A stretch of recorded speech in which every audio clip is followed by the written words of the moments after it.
Welcome to the Washington State Retirement Planning Podcast. I'm your host, Ethan Meikle, and on this podcast, we talk all about your amazing Washington State retirement benefits and the best ways to utilize them. Today's episode, we'll be diving into a common question we get this time of year, which is, should I switch from Plan 2 to Plan 3? Washington State makes the option available to people on Plan 2, usually in January of each year, switching from Plan 2 to Plan 3. So we talk a little bit about that decision process, my personal thoughts on it, and really, the ins and outs of what you're giving up if you make that decision. Then we'll dive a little bit into the current legislation. There's one bill trending that a lot of people have been asking about, to talk a little bit about this pending bill, which is giving people the option to switch from Plan 3 to Plan 2 if they weren't given the opportunity to choose a plan when they were hired. So I'll make some comments on that. And then lastly, we'll finish off with question of the day, which comes directly from our free community, which is, should I buy the TAP annuity considering the financial uncertainties of today's administration?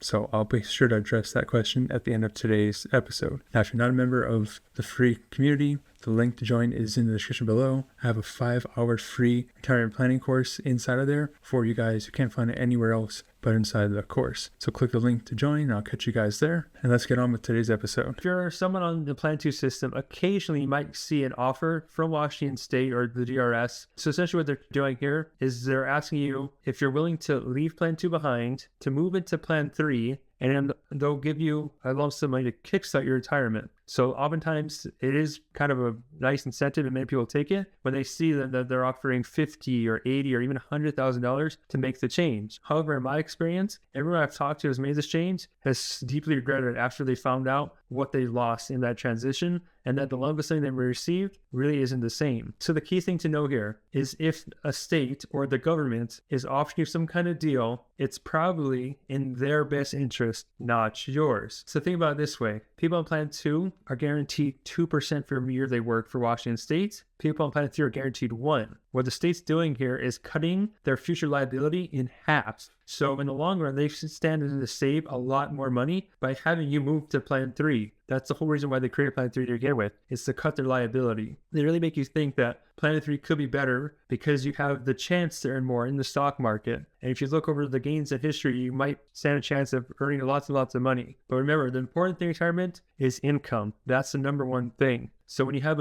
leaving a fully guaranteed plan for one that's half guaranteed and have to dabble with the stock market, typically many people get burned. And that's speaking from experience, talking with hundreds of people who have made this change. Now, could it work out? It could. If they offered you enough money and the stock market did really well and you continue to work and contribute into it, it might work out. But in my experience, it doesn't work out for most people. So if you're lucky enough to receive one of these buyout offers from Washington State to move you from Plan 2 to Plan 3, just know what they're really up to. So you want to go ahead and consult with somebody so they can analyze both options for you before you make a decision. Because once you make the move, it is permanent and there is no going back. Now, one quick thing I want to add here is that there is current legislation that is planning to allow people currently in Plan 3 to switch into Plan 2 if you're hired during a certain period of time where Plan 3 was the only option. So when you got hired, if they didn't give you the choice Plan 3 or Plan 2, they said you had to go to Plan 3, there's current legislation pending that's going to give you the potential option to choose to switch into Plan 2. This legislation was introduced last year, did not pass. It's back again this year. We'll see where it goes. I had a lot of comments and questions asking me to comment on this situation.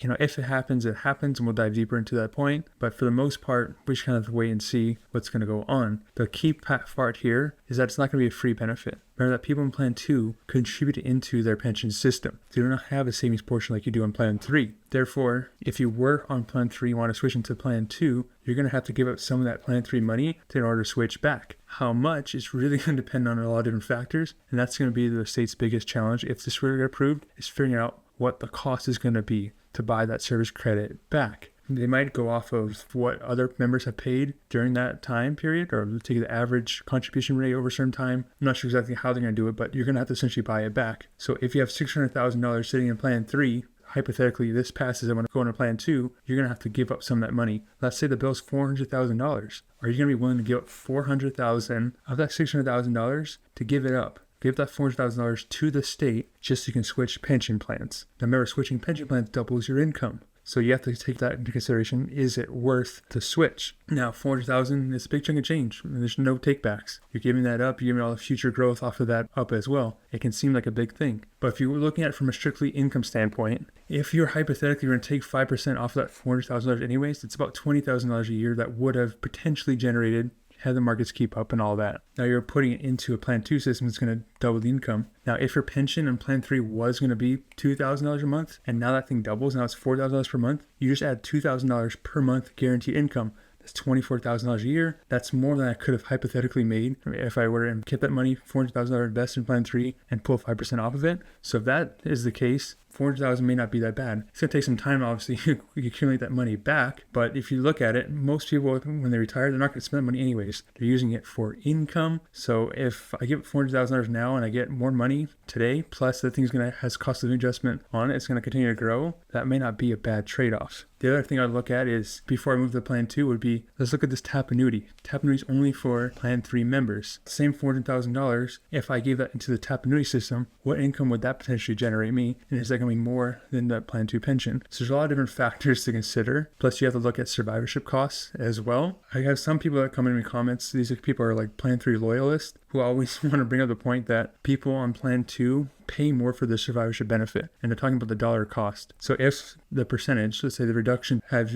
a survivorship is just 5%, so if you were to give 5% to your spouse, it's pretty much the same whether you're on Plan 3 or Plan 2. But because Plan 2 has higher pension income, right, it's double Plan 3, therefore the dollar amount is obviously going to be higher. So if you had someone on Plan 3 with a pension, and let's say their reduction to add their spouse is $200 a month, that same person in Plan 2 will be paying $400 a month to that reduction because they had more income, and that 5% therefore gives you a bigger deduction. And it doesn't really hold much water when you think about it. It's the same as if you had two people on Plan 3, but one had double the pension of the other one. They're going to pay more for their survivorship, but at the end of the day, it's a percentage. It's the same amount. So I have a lot of people coming in the comments with that situation, and it really doesn't make much sense. But it's something to think about is, even though I said, yeah, if you were got more money, you do have to give up a little bit more for the survivorship purchasing as well. Plus now with more income comes more taxes. It's going to affect your Social Security and things like that. So it's something to also consider. At the end of the day, income is income and you're going to use it. But there are a lot of things to consider should this bill pass to look at. Now let's move on to the real question of the day, which is, should I buy a TAP annuity considering the financial uncertainties of the current administration? And the answer is always going to be no. You should never just buy something because of so-and-so's in power and you don't like them or their policies or anything like that. That's like the worst thing you do. You need to keep your financial decisions separate from the political environment. The political stuff changes. Every 2 to 8 years, we get new people in there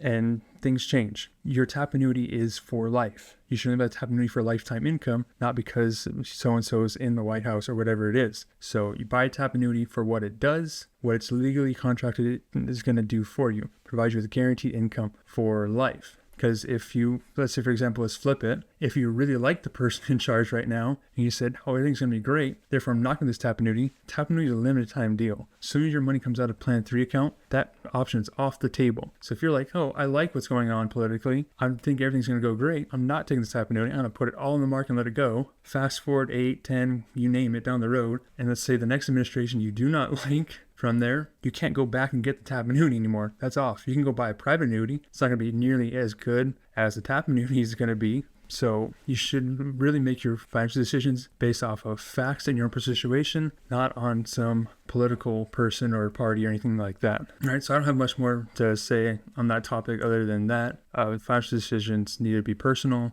and not political. Now, if you haven't done so yet, the option to join the Washington State Planning Community is still available. It's free to join. I've got a 5-hour course set aside for you guys currently, 100% for free. If you guys want to upgrade for more content, that's options in there as well. But the main thing is to get you guys over in there. I do a lot more updates and posting on there than any other social media platform or email channel. We got over 100 active members, so come in and join us, and I'm happy to see you guys there. And until next time, remember that your future depends on what you do today.